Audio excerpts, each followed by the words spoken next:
ओम brim Brihaspati नमः। आप सभी का हार्दिक स्वागत है आपके अपने चैनल कृष्ण सखी स्टोरीज पर। आज की इस वीडियो में मैं आपको संपूर्ण बृहस्पति व्रत कथा सुनाऊंगी, बृहस्पति चालीसा पाठ और बृहस्पति भगवान की आरती सुनाऊंगी। तो आइए पूर्ण भक्ति भाव और श्रद्धा के साथ बृहस्पति भगवान की कथा का श्रवण करते हैं। प्रेम से बोलिए बृहस्पति भगवान की जय। एक समय की बात है, भारतवर्ष में एक राजा राज्य किया करता था। वह बड़ा ही प्रतापी और दानी राजा था। वह प्रतिदिन मंदिर में दर्शन करने जाता और ब्राह्मण गुरुओं की सेवा किया करता था। उसके द्वार से कोई भी मांगने वाला निराश नहीं लौटता था और वह प्रत्येक गुरुवार को भगवान बृहस्पति जी का व्रत करता और पूजन किया करता था। हर दिन वह गरीबों की सहायता करता। परंतु यह बात उसकी रानी को अच्छी नहीं लगती थी। ना तो वह व्रत किया करती थी और ना ही किसी को पैसा दान में दिया करती थी और राजा को भी ऐसा करने से सदैव मना किया करती थी। एक समय की बात है, जब राजा शिकार खेलने वन को गए थे तो घर पर रानी और केवल दासी ही थी। उस समय भगवान गुरु बृहस्पति एक साधु का रूप धारण कर राजा के द्वार पर भिक्षा मांगने आए। रानी से भिक्षा मांगी तो वह कहने लगे, हे साधु महाराज, मैं इस दान पुण्य से तंग आ गई हूँ। मेरे से घर का ही कार्य समाप्त नहीं होता तो मैं ये दान पुण्य किस प्रकार कर पाऊंगी। इस कार्य के लिए तो मेरे केवल पति देव ही बहुत है। अब आप इस प्रकार की कृपा कीजिए कि मेरा सारा धन नष्ट हो जाए और मैं आराम से रह सकूं। तब साधु के वेश में बृहस्पति भगवान बोले, हे देवी, तुम तो बड़ी विचित्र हो। संतान और धन से भला कोई दुखी होता है? इसको तो सभी चाहते हैं। पापी भी पुत्र और धन की इच्छा करता है। अगर तुम्हारे पास धन अधिक है तो तुम भूखे मनुष्यों को भोजन कराओ, प्याऊ लगवाओ, ब्राह्मणों को दान दो, कुआं, तालाब, बावड़ी, बाग, बगीचे आदि का निर्माण करो, निर्धन मनुष्यों की कुंवारी कन्याओं का विवाह कराओ, धर्म आदि कार्यों में धन खर्च करो। इस प्रकार के कार्यों से तुम्हारे कुल का और तुम्हारा नाम परलोक में सार्थक होगा और तुम्हें स्वर्ग की प्राप्ति होगी। परंतु इन सब बातों का रानी पर कोई प्रभाव न पड़ा। वे कहने लगी, हे साधु महाराज, मुझे ऐसे धन की आवश्यकता नहीं जिसको मैं और मनुष्यों को दूं और जिसको संभालने में मेरा सारा समय नष्ट हो जाए। साधु महाराज ने कहा, देवी, तुम्हारी ऐसी इच्छा है तो ऐसा ही होगा। मैं तुम्हें जैसा बताता हूँ तुम वैसा ही करना। बृहस्पतिवार के दिन घर को गोबर से लीपना, अपने बालों को धोना और बाल धोते समय स्नान करना, भोजन में मांस मदिरा खाना, कपड़ा धोबी के यहाँ धुलने को डालना। इस प्रकार 7 बृहस्पतिवार करने से तुम्हारा सब धन नष्ट हो जाएगा। यह कहकर वे साधु महाराज वहाँ से अंतर ध्यान हो गए। रानी ने साधु के कहने के अनुसार ही किया। 3 बृहस्पतिवार ही बीते थे कि उसकी समस्त धन संपत्ति नष्ट हो गई और भोजन के लिए दोनों समय परिवार तरसने लगा तथा सांसारिक भोगों से दुखी रहने लगा। तब वह राजा रानी से कहने लगा, हे रानी, तुम यहाँ पर रहो, मैं दूसरे देश को जाता हूँ, क्योंकि यहाँ पर मुझे सभी मनुष्य जानते हैं, इसलिए मुझे कोई कार्य नहीं देगा। देश चोरी परदेश भिक्षा बराबर है। ऐसा कहकर राजा परदेश चला गया। वहाँ जंगल में जाता, लकड़ी काट कर लाता और शहर में बेचता। इस तरह वह अपने दिन व्यतीत करने लगा। इधर राजा के बिना रानी और दासी दुखी रहने लगे। किसी दिन भोजन मिलता और किसी दिन जल पीकर ही रह जाती। एक समय रानी और दासी को 7 दिन बिना भोजन के व्यतीत हो गए तो रानी ने अपनी दासी से कहा, दासी, यहाँ पास के ही नगर में मेरी बहन रहती है। वह बड़ी धनवान है, तू उसके पास जा और वहाँ से 5 सेर भेजर मांग कर ला, जिससे कुछ समय के लिए हमारा गुजारा हो जाएगा। इस प्रकार रानी की आज्ञा मानकर दासी रानी की बहन के पास गई। उस समय रानी की बहन पूजन कर रही थी, क्योंकि उस रोज बृहस्पतिवार का दिन था। जब दासी ने रानी की बहन को देखा तब उससे बोली, हे रानी, मुझे तुम्हारी बहन ने भेजा है, मुझे 5 सेर भेजर दे दो। इस प्रकार दासी ने कई बार कहा, परंतु रानी ने कोई उत्तर नहीं दिया, क्योंकि उस समय वह बृहस्पतिवार की कथा सुन रही थी। इस प्रकार जब दासी को किसी भी प्रकार का कोई उत्तर नहीं मिला तो वह बहुत दुखी हो गई और दुखी मन से रानी के पास लौट आई और कहने लगी, रानी, आपकी बहन तो बहुत धनी है, परंतु वे छोटे लोगों से बात नहीं करती। मैंने उन्हें कई बार कहा तो उन्होंने कोई उत्तर नहीं दिया तो मैं वापस चली आई। रानी बोली, हे दासी, उसका कोई दोष नहीं है। जब बुरे दिन आते हैं तब कोई सहारा नहीं देता। अच्छे बुरे का पता विपत्ति में ही लगता है। जो ईश्वर की इच्छा होगी वही होगा, यह सब हमारे भाग्य का दोष है। इधर उस रानी की बहन ने सोचा कि मेरी बहन की दासी आई थी, किंतु मैं तो उससे कुछ बोली नहीं, इससे तो वह बहुत दुखी हुई होगी। यह सोच कथा को सुन और विष्णु भगवान का पूजन समाप्त कर वह रानी अपनी बहन के घर चल दी और आकर अपनी बहन से कहने लगी, हे बहन, मैं बृहस्पतिवार का व्रत कर रही थी। जब तुम्हारी दासी आई थी तब मैं कथा सुन रही थी, और जब कथा सुनते हैं तब ना तो उठते हैं और ना ही बोलते हैं, इसलिए मैं नहीं बोली। कहो दासी क्यों आई थी? रानी बोली, हे बहन, हमारे घर अनाज नहीं था, वैसे तुमसे कोई बात कहाँ छिपी है, इस कारण मैंने दासी को तुमसे 5 सेर भेजर मांगने के लिए भेजा था। रानी की बहन बोली, बृहस्पति भगवान सबकी मनोकामना पूर्ण करते हैं, देखो शायद तुम्हारे घर में अनाज रखा हो। इस प्रकार का वचन जब रानी ने सुना तो घर के अंदर गई और वहाँ उसे एक घड़ा भेजर का भरा मिल गया। तब वे रानी और बांदी बहुत खुश हुई। दासी कहने लगी, हे रानी, देखो वैसे हमको जब भोजन नहीं मिलता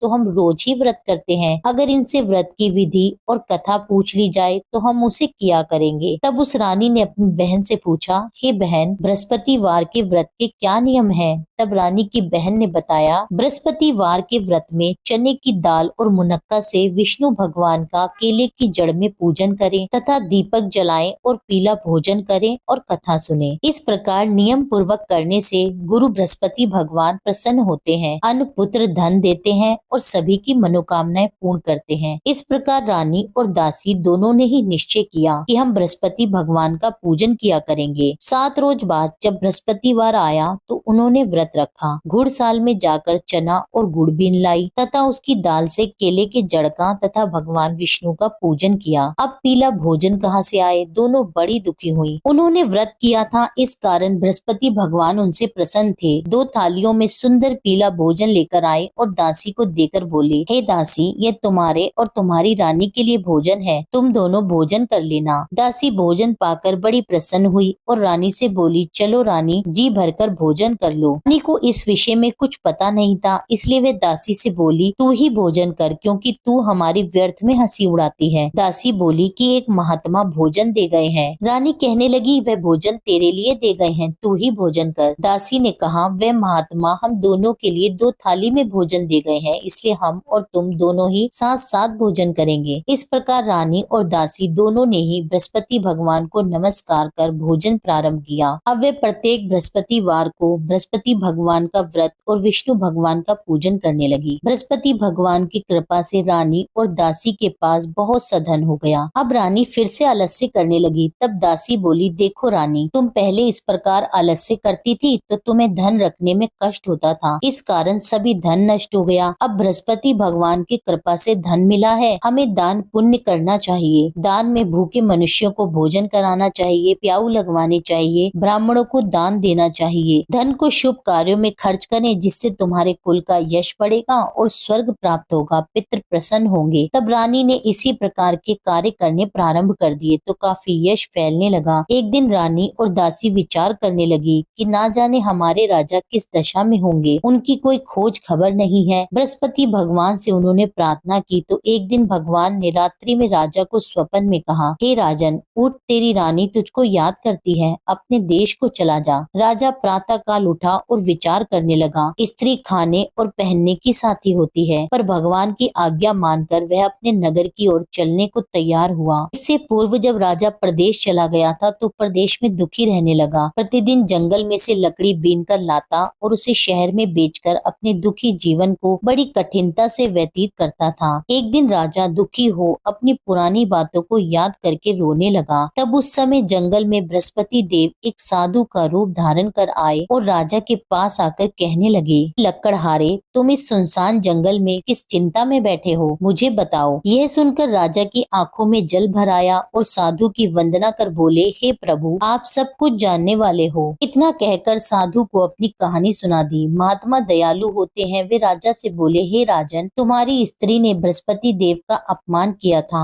जिस कारण तुम्हारी यह दशा हुई। अब तुम किसी प्रकार की चिंता मत करो, भगवान तुम्हें पहले से भी अधिक धन देंगे। देखो, तुम्हारी स्त्री ने बृहस्पतिवार का व्रत प्रारंभ कर दिया है और तुम मेरा कहना मानकर बृहस्पतिवार का व्रत करके चने की दाल और गुड़ को जल के लोटे में डालकर केले का पूजन करो, कथा कहो और सुनो। भगवान तुम्हारी सारी मनोकामनाओं को पूर्ण करेंगे। साधु को प्रसन्न देखकर राजा बोला, हे प्रभु, मुझे लकड़ी बेचकर इतना पैसा नहीं मिलता जिससे भोजन करने के उपरांत कुछ बचा सकूं। मैंने रात्रि में अपनी रानी को व्याकुल देखा है। मेरे पास कुछ नहीं है जिससे उसकी खोज खबर मंगा सकूं। फिर मैं बृहस्पति देव की कौन सी कथा कहूँ, यह भी मुझको पता नहीं है। साधु ने कहा, हे राजन, तुम किसी बात की चिंता मत करो। बृहस्पतिवार के दिन रोजाना की तरह लकड़ियां लेकर शहर को जाओ। तुमको रोज से दुगना धन प्राप्त होगा, जिससे तुम भली भांति भोजन कर लोगे और बृहस्पति भगवान के पूजन की सामग्री भी आ जाएगी। साधु बोले, बृहस्पति भगवान की कथा इस प्रकार है। प्राचीन काल में एक ब्राह्मण था। वह बहुत ही निर्धन था। उसकी कोई संतान नहीं थी। वह नित्य नियम से पूजा पाठ करता, परंतु उसकी स्त्री बहुत मलिनता के साथ रहती थी। वह ना तो स्नान करती और ना ही किसी देवता का पूजन करती। प्रातः काल उठते ही सबसे पहले भोजन करती, बाद में कोई अन्य कार्य करती थी। इससे ब्राह्मण देवता बड़े दुखी थे। बेचारे बहुत कुछ कहते थे, किंतु उसका कोई परिणाम न निकलता। भगवान की कृपा से ब्राह्मण की स्त्री के कन्या रूपी रत्न पैदा हुई और वह कन्या अपने पिता के घर में बढ़ने लगी। वह बालिका प्रातः स्नान करके भगवान विष्णु का जाप करने लगी, बृहस्पतिवार का व्रत करने लगी। अपने पूजा पाठ को समाप्त करके वह स्कूल को जाती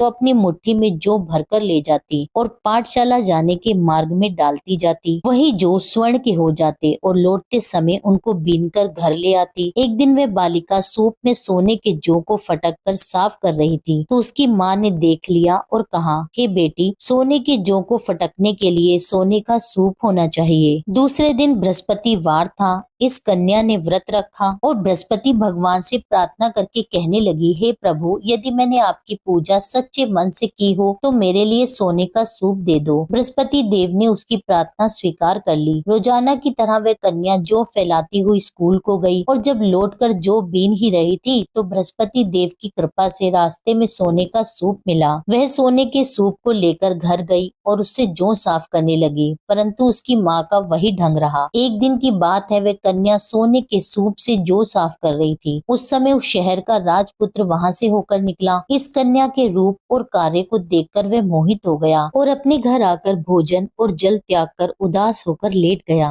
राजा को जब इस बात का पता लगा तो वह अपने मंत्रियों के साथ अपने पुत्र के पास गए और बोले, हे पुत्र, तुम्हें किसी बात का कष्ट है? किसी ने तुम्हारा अपमान किया है क्या, या कोई और कारण है? सो कहो, मैं वही कार्य करूंगा जिससे तुम्हें प्रसन्नता हो। राजकुमार ने अपने पिता की बातें सुनी तो वह अपने पिता से कहने लगे, हे पिताजी, आपकी कृपा से मुझे किसी बात का दुख नहीं है और ना ही किसी ने मेरा अपमान किया है, परंतु मैं उस लड़की के साथ विवाह करना चाहता हूँ जो सोने के सूप में जौ साफ कर रही थी। यह सुन राजा भी आश्चर्य में पड़ गया और बोला, पुत्र, तुम इस तरह की कन्या का पता लगाओ, मैं उसके साथ तुम्हारा विवाह अवश्य करवा दूंगा। राजकुमार ने अपने पिता के वचन सुनने के पश्चात उस लड़की के घर का पता बतलाया। राजकुमार के बताए पते के अनुसार मंत्री उस लड़की के घर गए और ब्राह्मण कन्या का विवाह राजकुमार के साथ संपन्न करवाया। कन्या के घर से जाते ही पहले की भांति उस ब्राह्मण देवता के घर में गरीबी का वास हो गया। अब भोजन के लिए भी अन्न बड़ी मुश्किल से मिलता था। एक दिन दुखी होकर ब्राह्मण देवता अपनी पुत्री के पास गए। बेटी ने पिता को दुखी देखकर अपनी माँ का समाचार पूछा।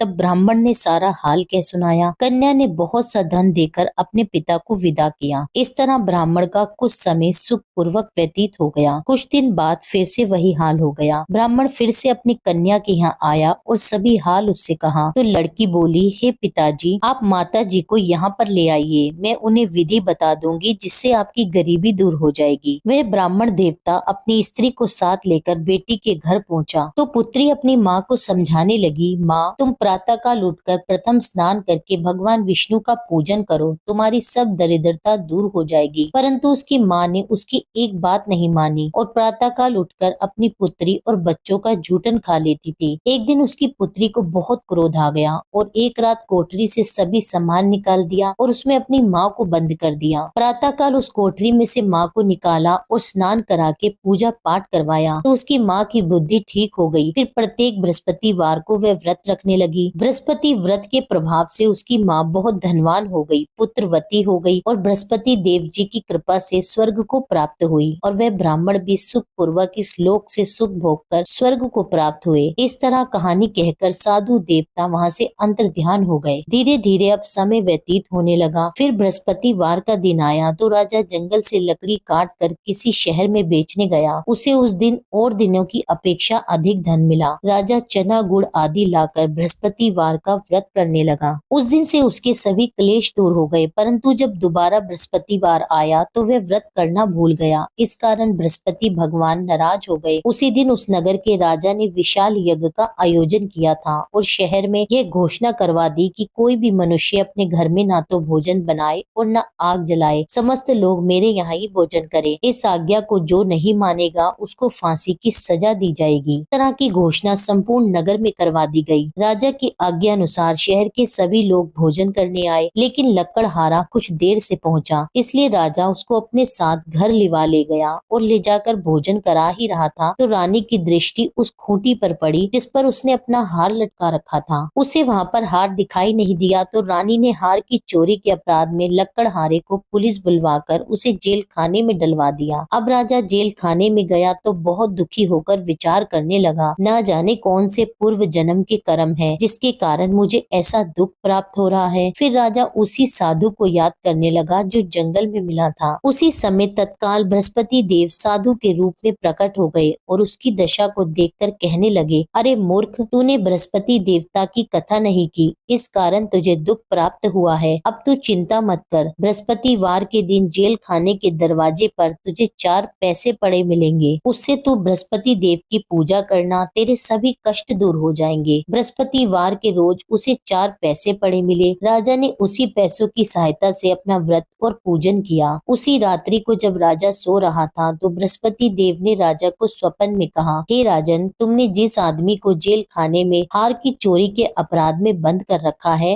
वह निर्दोष है, वह राजा है, उसे छोड़ देना। रानी का हार उसी खूंटी पर लटका हुआ है, अगर तू ऐसा नहीं करेगा तो मैं तेरे राज्य को नष्ट कर दूंगा। राजा प्रातः काल उठा तो रानी का हार खूंटी पर टंगा देखकर लकड़हारे को बुलाकर उससे क्षमा मांगी तथा राजा को योग्य सुंदर वस्त्र आभूषण देकर विदा किया। भगवान बृहस्पति देव की आज्ञा अनुसार राजा अपने नगर को चल दिया। राजा जब नगर के निकट पहुंचा तो उसे बड़ा ही आश्चर्य हुआ। नगर में पहले से भी अधिक बाग, तालाब, कुएं, मंदिर तथा बहुत सी धर्मशाला बने हुए थे। राजा ने पूछा कि यह किसका बाग और धर्मशाला है। तब नगर के सब लोग कहने लगे कि यह सब रानी और दासी का है। तो राजा को बड़ा आश्चर्य भी हुआ और गुस्सा भी आया। जब रानी ने यह खबर सुनी कि राजा आ रहे हैं तो उसने अपनी दासी से कहा, हे दासी, देख राजा हमें कितनी बुरी दशा में छोड़ गए थे, वह हमारे ऐसे हालात देखकर कहीं लौट न जाए, इसलिए तू द्वार पर ही खड़ी हो जा। रानी की आज्ञा सुनकर दासी द्वार पर ही खड़ी हो गई। जब राजा आए तो उन्हें अपने साथ लिवा लाई। तब राजा ने क्रोध करके अपनी तलवार निकाली और पूछने लगा, यह बताओ तुम्हें यह धन कैसे प्राप्त हुआ। तब रानी ने कहा कि यह सब धन बृहस्पतिवार के व्रत के प्रभाव से मिला है। तब राजा ने निश्चय किया कि 7 रोज बाद तो सभी बृहस्पति देव का पूजन करते हैं, परंतु मैं रोजाना दिन में 3 बार कहानी कहा करूंगा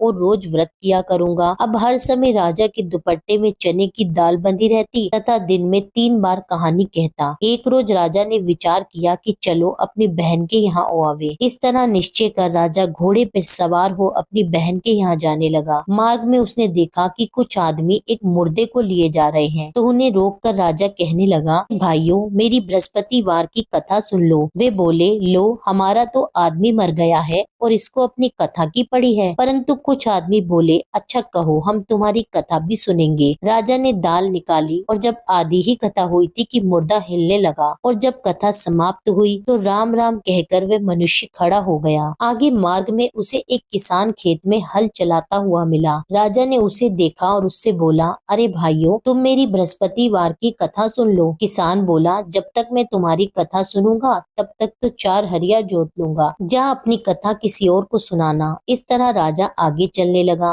राजा के हटते ही बैल पछाड़ खाकर गिर गए तथा किसान के पेट में बहुत जोर से दर्द होने लगा। उस समय उसकी माँ रोटी लेकर आई थी। उसने जब यह देखा तो अपने पुत्र से सब हाल पूछा और बेटे ने सभी हाल अपनी माँ से कह दिया। तो बुढ़िया दौड़ी दौड़ी राजा के पास गई और उससे बोली, मैं तेरी कथा सुनूंगी, तू अपनी कथा मेरे खेत पे चलकर कहना। राजा ने बुढ़िया के खेत पर जाकर कथा कही, जिसके सुनते ही वे बैल खड़े हो गए और किसान के पेट का दर्द भी बंद हो गया। राजा जब अपनी बहन के घर पहुंच गया, बहन ने भाई की खूब मेहमानी की। दूसरे रोज प्रातःकाल राजा जगा तो वह देखने लगा कि सब लोग भोजन कर रहे हैं। राजा ने अपनी बहन से कहा कि कोई ऐसा मनुष्य है जिसने भोजन नहीं किया हो और मेरी बृहस्पतिवार की कथा सुन ले। बहन बोली, भैया, यह देश ऐसा ही है, पहले यहाँ लोग भोजन करते हैं, बाद में अन्य कोई कार्य करते हैं। अगर कोई पड़ोस में हो तो देखाऊं। वह ऐसा कहकर देखने चली गई, परंतु उसे कोई भी ऐसा व्यक्ति नहीं मिला जिसने भोजन न किया हो। अंत में वह एक कुम्हार के घर गई, जिसका लड़का बहुत बीमार था। उसे पता लगा कि उनके यहाँ 3 रोज से किसी ने भोजन नहीं किया है। रानी ने कुम्हार से कहा कि वह उसके भाई की कथा सुन ले। कुम्हार तैयार हो गया। राजा ने जाकर बृहस्पतिवार की कथा कही, जिसको सुनकर उसका लड़का ठीक हो गया। अब तो राजा की प्रशंसा होने लगी। एक दिन राजा ने अपनी बहन से कहा,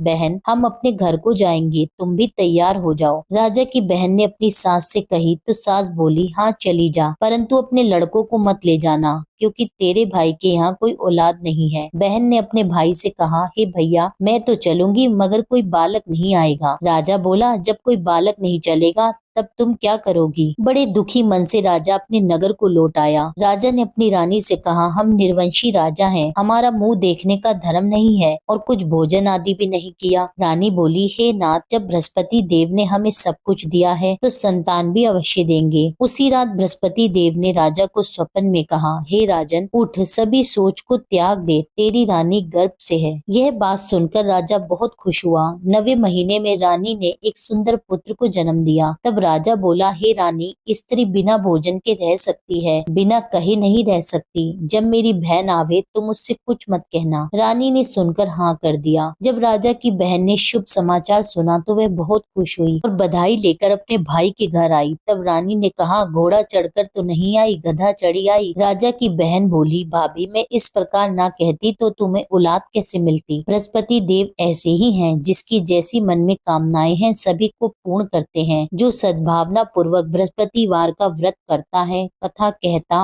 और पढ़ता और सुनता है और दूसरों को सुनाता है, बृहस्पति देव उसकी सभी मनोकामनाएं पूर्ण करते हैं। भगवान बृहस्पति देव उनकी सदैव रक्षा करते हैं। संसार में जो भगवान बृहस्पति जी का पूजन व्रत सच्चे हृदय से करता है, उसकी समस्त मनोकामनाएं पूर्ण होती हैं। जैसी सच्ची भावना से रानी और राजा ने बृहस्पति भगवान की कथा का गुणगान किया तो उनकी सभी इच्छाएं बृहस्पति भगवान जी ने पूरी की। इसलिए सबको कथा कहने सुनने के बाद प्रसाद लेकर जाना चाहिए। हृदय से उनका मनन करते हुए जयकारा बोलना चाहिए। प्रेम से बोलिए, श्री बृहस्पति भगवान की जय, विष्णु भगवान की जय। अब सुनिए बृहस्पति चालीसा पाठ। प्रणाऊ प्रथम गुरु चरण, बुद्धि ज्ञान गुण खान, श्री गणेश शारद सहित बसो हृदय में आन। अज्ञानी मति मंद में, हे गुरु स्वामी सुजान, दोषों से मैं भरा हुआ तुम हो कृपा निधान। जय नारायण जय निखिलेश्वर, विश्व प्रसिद्ध अखिल तंतेश्वर, यंत्र मंत्र विज्ञान के ज्ञाता, भारत भू के प्रेम प्रणेता। जब जब हुई धर्म की हानि, सिद्धाश्रम ने पठाई ज्ञानी, सच्चिदानंद गुरु के प्यारे, सिद्ध आश्रम से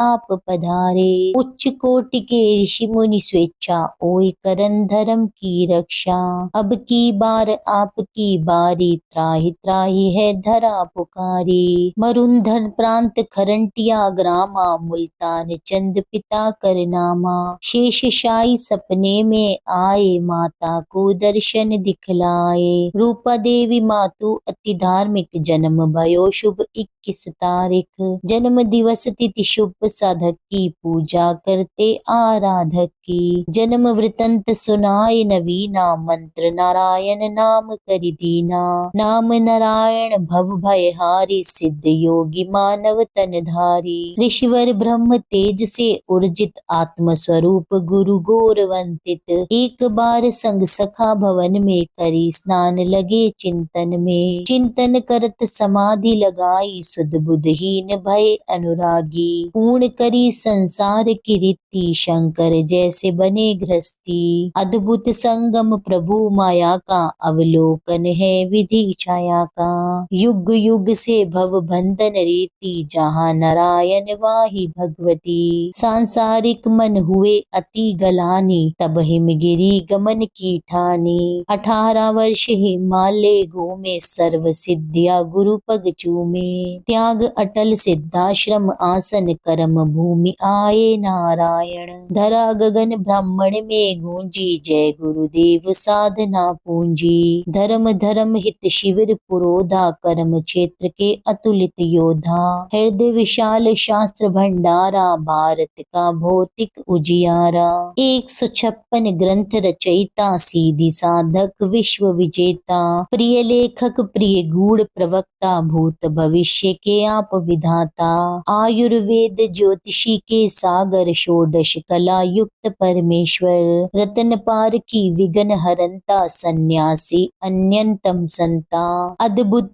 चमत्कार दिखलाया, पारद का शिवलिंग बनाया। वेद पुराण शास्त्र सब ज्ञाते, पारेश्वर दुर्लभ कहलाते। पूजा कर नित्य ध्यान लगावे, जो नर सिद्धाश्रम में जावे। चारों वेद कंठ में धारे, पूजनीय जन जन के प्यारे। चिंतन करत मंत्र जब गाए, विश्वामित्र वशिष्ठ बुलाए। मंत्र नमो नारायण साचा, ध्यानत भागत भूत पिचाशा। प्रात कल करहि निखिलायन, मन प्रसन्न नित तेजस्वी तन। निर्मल मन से जो भी ध्यावे, रिद्धि सिद्धि सुख संपत्ति पावे। पथ करहि नित जो चालीसा, शांति प्रदान करहि योगी सा। अष्टोत्तर शत पाठ करत जो, सर्व सिद्ध्या पावत जन सो। श्री गुरु चरण की धारा, सिद्ध आश्रम साधक परिवारा। जय जय जय आनंद के स्वामी, बारंबार